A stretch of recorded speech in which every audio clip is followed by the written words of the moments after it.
पेला, ये ले तेरे इस महीने के पैसे। दीदी ये तो सिर्फ 750 रुपये हैं, मेरे तो 1500 बनते हैं ना। लेकिन पहले तो साफ सफाई के साथ साथ कूड़ा दूर फेंकने जाती थी, अब तो नगर निगम की गाड़ी यहीं आ जाती है कूड़ा लेने। लेकिन दीदी मेहनत तो मैं पूरी करती हूँ ना, अब गाड़ी आ जाती है तो इसमें मेरी क्या गलती। जितना काम होगा उतनी तनख्वाह मिलेगी। तुझे करना है तो ठीक, वरना मैं किसी और को देख लेती हूँ। मैं इतने पैसों में काम कर लूँगी। मतलब मेरे मना करने के बाद भी तुमने उसे आधे पैसे दिए? तो पैसे क्या पेड़ पे उग रहे हैं कि मनमाने पैसे दे दूं? इतना ज्यादा रिएक्ट करने की जरूरत नहीं है, उसकी मेहनत के पैसे दे दिए हैं उसे। लेकिन बेला हमारे यहाँ इतने टाइम से काम कर रही है, इससे अच्छा थोड़ी लगता है। फ्री में पैसे देने तुम्हें अच्छे लगते होंगे, मुझे नहीं। और जितनी मेहनत करती है उसके पैसे उसे मिल जाते हैं। इन लोगों को कैसे हैंडल करना है मुझे बहुत अच्छे से पता है। आज ऑफिस से इतनी जल्दी आ गए, तबीयत ठीक है?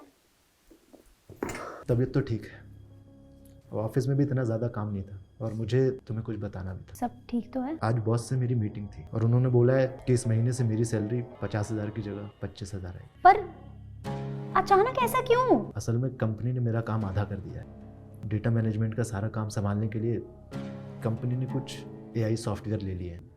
अब आधा काम तो एआई देख रही है, बाकी मेरा काम तो बस कंप्यूटर को कमांड देना रह गया। तो तुम्हारी सैलरी आधी कर दी? अरे इतने टाइम से तुम उनके लिए काम कर रहे हो, उनको इतना समझ नहीं आता क्या कि हमारा घर कैसे चलेगा? कंपनी ये सब नहीं सोचती कि हमारा घर कैसे चलेगा। जब हमें फर्क नहीं पड़ा तो उन्हें क्या फर्क पड़ेगा। एक तो सैलरी आधी हो गई है, ऊपर से कुछ भी बोले जा रहे हो। अरे कैसे चलेगा घर? वैसे चलेगा जैसे बेला का चल रहा होगा। अब इन सब बातों में बेला कहाँ से बीच में आ गई? तुम्ही ने तो कहा था कि पैसे पेड़ पे नहीं उगते। अब जैसे हम बेला को उसके काम के हिसाब से पैसे दे रहे हैं, वैसे मेरी कंपनी भी मुझे काम के हिसाब से ही पैसे देगी ना। पर बेला तो और भी घरों में काम करती है ना। अब तुम्हारी देखा देखी बाकी लोग भी उसे आधी सैलरी देने लगेंगे, और जब मेरी कंपनी मुझे आधी सैलरी दे रही है तो तुम्हें बुरा नहीं लगना चाहिए। समझी कुछ? सब समझ रही हूँ मैं आनंद। ये समझाने के लिए तुमने मुझसे इतना बड़ा झूठ बोला? बड़ी बात समझाने के लिए बड़ा झूठ बोलना बहुत ज़रूरी था। तुम्हें पता है बेला और उसके जैसे बहुत से सफाई कर्मी हमारे और हमारे घर की सफाई का बहुत ध्यान रखते हैं,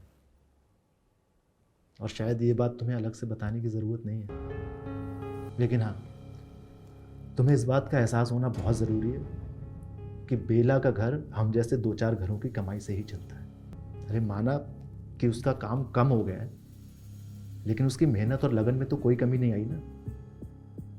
तो फिर हम उसको उसकी मेहनत का पैसा देने में कमी कैसे कर सकते हैं? और उसके थोड़े से पैसे बचाने से हम कोई अमीर नहीं हो जाएंगे। और अगर ऐसे पैसे बचा के हम अमीर हो भी गए तो लानत है ऐसी अमीरी।